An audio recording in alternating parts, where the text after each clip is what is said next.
News Now. Okay, Susan, thank you very much. Well, Charlie Gibson's interview with Governor Sarah Palin's created a lot of buzz around Washington, in fact, heck, around the country. Joining us now from the Washington Examiner to talk about the reaction to that and some other political things, Patrick Gavin. He's half of the Yeas and Nays column, which focuses on all the action around town. Now, Patrick, much awaited interview. No gloves really landed in this one. No, she actually seemed to survive this round pretty well. What's interesting, her one big sort of goof was that she didn't quite know when Charlie Gibson asked her specifically what the Bush doctrine was, which is basically the doctrine of preemptive strike. People in Washington care about that. People in Washington have called that a goof, but I don't think people around the country are really going to care about those sort of things. So far through basically her first test with the national media, I think she passed. You know, speaking of things that people in Washington care about that maybe others don't, John McCain is still under attack from Barack Obama, who's trying to raise things like that he doesn't know how to use a computer, that sort of thing. Do you think that's going to stick, or is Obama getting a little desperate?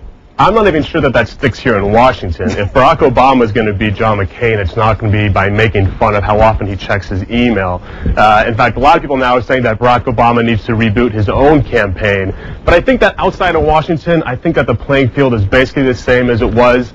Things are basically a dead heat. Sarah Palin has obviously injected a lot of enthusiasm into this race, but Barack Obama has the potential of suffering from overanalyzing this, from over-worrying about how much impact she's having and how it's affecting his campaign. I think he needs to stay on his message. John McCain needs to use all this enthusiasm that he's gotten from the Palin nomination and move forward. But I think both campaigns are suffering from a bit of overanalyzation of this point. You know, but the reality is Obama may want to stay on his message, but is anyone listening? I think he's trying very hard to, redefine the turf of the campaign back to a place where he's more comfortable.